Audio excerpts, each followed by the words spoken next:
Dr. Elliott, the results? All three of you are no longer allergic to penicillin. Oh my God! That's amazing. That's amazing. How's that going to change your life? I don't know, because I still think that I might tell the doctor I may have a penicillin allergy. I don't know. It's something that's like ingrained in you, you know? We grew up thinking, well, I grew up thinking I had an allergy. And there's no harm telling a doctor that you're allergic to penicillin, even if you're not, right? Yeah. Well, I don't know. You don't know. Good. Pay attention here. Dr. Elliott, come on over here. Here, celebrate your answers, your results here. It is a big, big problem to tell people you have an allergy when you don't. Because, especially in medicine, we do things we shouldn't do then.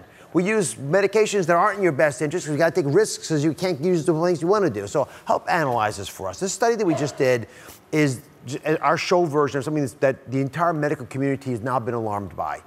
And there's research now about what's really going on with all the people who thought they were allergic to penicillin. Yeah, there was a study that recently showed that 19 out of 20 people who think that they're allergic to penicillin are not allergic to penicillin. 95% of people are not. Yeah, and that's significant. So we have two major reasons why that happens. One has to do with the way that we classify an allergy. So someone may say, oh, I had a headache, I had stomach discomfort. Yep. Those are the common side effects of most antibiotics, but people will write down that they have an allergy, and then the doctor says, okay, penicillin allergy, moving on.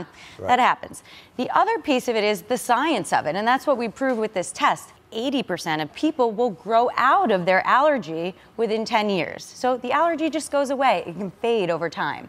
Explain how this happens. I thought once you had an allergy, you'd have to be in a different body not to have it anymore. Well, our body develops memory to the things that we're allergic to in the form of antibodies. So if you're not exposed to something regularly, the memories fade, right? We know that memories fade, and so that's what happens. The antibody levels go down over time, and eventually they can just fade away. So by not being exposed to it for a long time, for being a good patient, not taking the penicillin that you shouldn't have taken, you actually outgrow the problem. How can misdiagnosing yourself as having an allergy to penicillin affect the care you get from a doctor? So you said it before, penicillin is one of the safest and most effective antibiotics out there. And so studies that have been shown that people that go through surgery, we often give penicillin intraoperatively to prevent infection.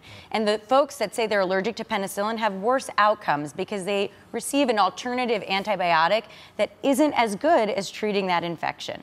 All right. So what should you do if you want to get retested to see if you actually are allergic to penicillin? So this is where I ask patients to do their homework. They need to write down what exactly happened, stepwise, what exactly happened, even if they have to ask their mom or dad what happened during the reaction, how long ago it happened. And then the other thing I say is talk to your pharmacist and find out what prescriptions you've received in the last 5 or so years. You may be surprised. You may have received a relative of penicillin and not even known it. So here's the thing.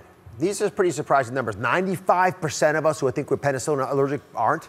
So maybe begin to think about my own allergy to wasps, because I've never gone anywhere in my life without an EpiPen. My wife carries 2 to be careful.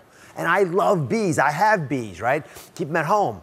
But wasps, they were always a problem. So up next, have my own fears of an allergy been overblown? We're going to find out the results of my allergy test. Tania just did it. And we're going to investigate whether you can outgrow or develop sudden allergies as an adult. So stick around.